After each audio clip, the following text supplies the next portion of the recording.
Clair Obscur is what happens when a group of French designers sit down, fall madly in love with the idea of a gently decaying Paris, and then decide to obliterate it, lovingly, tenderly, with a paintbrush in one hand and a sledgehammer in the other. This game isn't just stylish, it's haunted.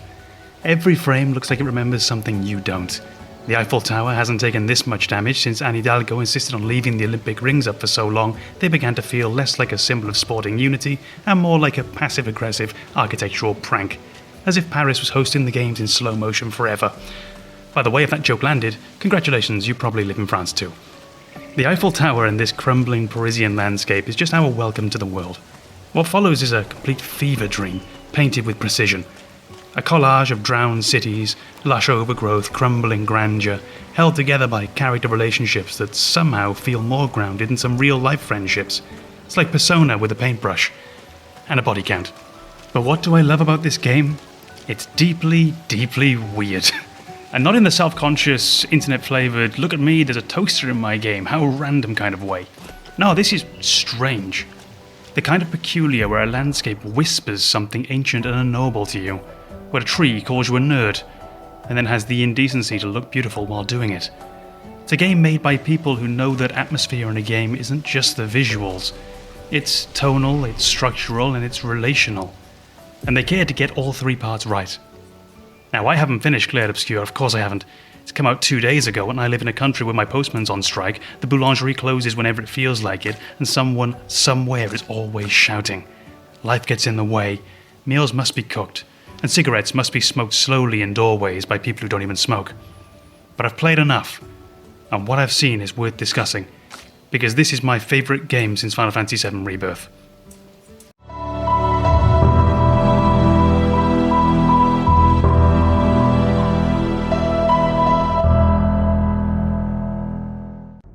Now, Clair Obscur looks stunning. That's the headline. It's one of those games where every new area feels like the concept art team just won an argument with the tech team and somehow everyone came out better for it.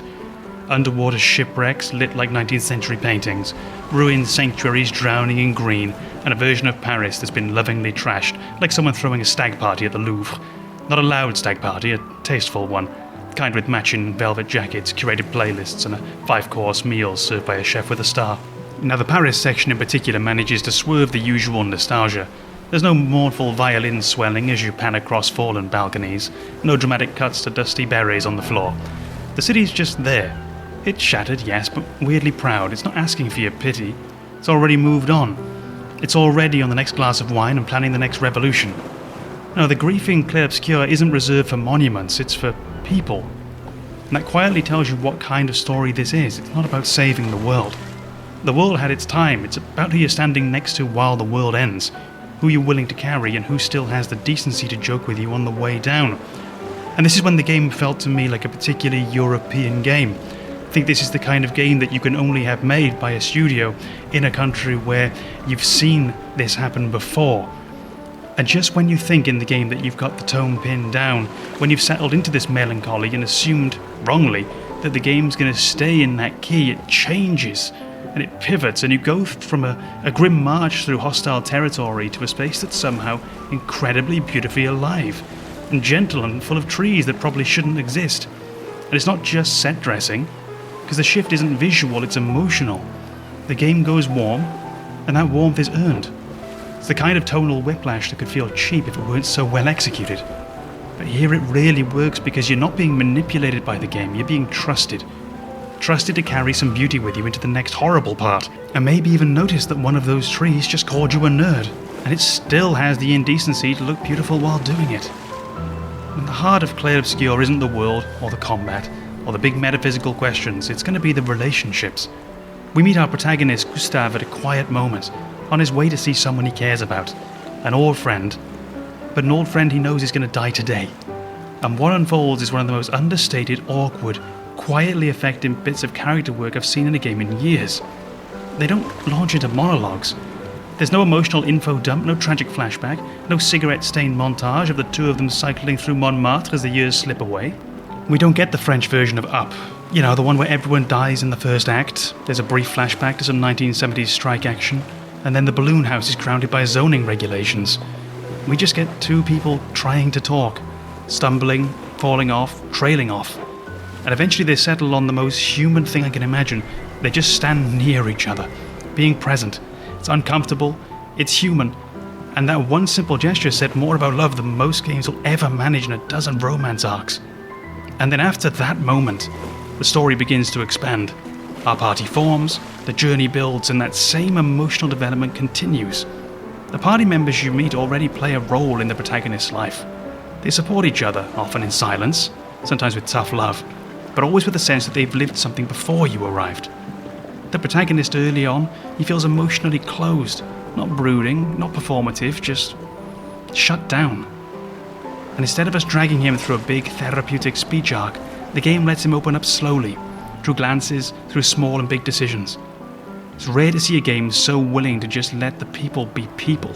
No fireworks, no orchestral swell, just people, guarded, earnest, and getting through it together. But we are talking about a game, and it's the combat that matters. And now the combat in this game is clearly inspired by Persona. And I say that not as a vague comparison, but as a simple statement of fact, as though someone in the studio literally opened Persona 5, pointed at the screen and said, yes, that. But make the lighting moodier. It's turn-based but sharp, stylized but punchy. There's a rhythm to it. Each fight feels like it's been rehearsed, like it's choreographed, not a bar brawl, a ballet, pro wrestling, but a very polite, very French pro wrestling. Instead of body slams, we're choosing between fire spells and lightning spells. And it's just that classic old RPG experience. Fire beats ice, ice beats lightning, lightning beats something probably, but no one really remembers because it's tradition. And while the influence is clear, the imitation isn't perfect. I think Persona 5 for my money has some of the best menus and most elegant UI I've seen ever in a game. This approaches it, but never quite gets there. The battle menu, oh, it's gorgeous, minimalist, elegant, until you look more closely and all of a sudden, everything is on the screen at any one time. It's full of information. It was designed, you suspect, by someone who stormed out of a UI meeting because someone used the word readable. It's stylish in the way that makes you feel embarrassed for wanting clarity, as though you're staring at some fine arts painting and you don't want to come across as the one who doesn't know what's going on. Where is the heal spell becomes a genuine question. Not because the menu hides it, because it really doesn't. But the screen at times becomes so cluttered with small and sleek icons, glowing overlays, tiny scripts that feel like deciphering a map of the Paris underground on stained glass. Everything looks elegant, and not everything wants to be understood. Clarity is a bonus, but it's a game and I need help. Still, when the system clicks, it really clicks. There's real weight to your combat decisions, you can feel the structure under the style, battles escalate and build well. The difficulty in this game sadly doesn't come from the game itself and its difficulty mechanics. It's more just a clumsiness. And it occasionally visits, briefly like a ghost, beautifully lit and deeply unhelpful. The kind of ghost that thinks tooltips are for cowards. And before getting to the end, I do want to talk about the music because I think it's superb. It does exactly what it needs to do. It's always there, adding to the moment without overwhelming, but occasionally just punches you right in the chest. It's not trying to be epic all the time. It doesn't blast you with violins whenever someone has a feeling. It waits, it listens, and when it steps in, it knows and you know why it's there. It's tasteful, textured, and crucially trusts you, which in a medium that often pairs explosions with violins just to make sure we're paying attention, feels rare. And now this game isn't going to be for everyone. It's not desperate to please. It's very much its own kind of game. Clair Obscur is made by a team who clearly set out with a vision of what they wanted to make, and they decided to keep pushing forward and through with that vision. It's confident enough in itself to be entirely specific in its genre, in its style. It's going to show you beautiful things, it's going to show you broken things, and sometimes it's going to quietly walk away without even explaining to you what the metaphor on screen was. No pop-up saying, "Did you get it?" No lore file buried in some sub-menu somewhere explaining why the tree called you a nerd. It's just the feeling, and the silence that's following it. It never treats style as a replacement for substance. The only problem with the game is it occasionally gets in its own way. Once in a while, the game tries to be too interesting, too elegant, and it steps on its own toes. It falls over itself, like someone giving a wedding speech forgetting halfway through they're holding a wine glass. They make a big hand gesture, they throw the wine on the wall, but we forgive it, because we're having a good time. The one audience for whom this probably won't work, if you don't like turn-based combat, you'll probably bounce off, and that's fine. No game can outrun a grudge. But if you can tolerate that, you owe it to yourself to try Clair Obscur, because what's here is worth sitting with. Not just for the visuals or the music or the combat, but for the way it treats its characters like people, not functions, not tropes, people. And you get to see the Eiffel Tower take a hit. But this time, it feels earned.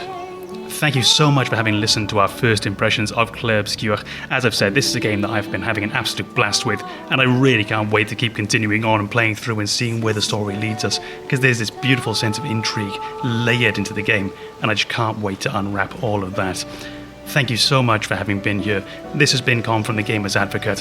Hope to catch you again sometime soon, and I'm going to wish you all the best. Thank you.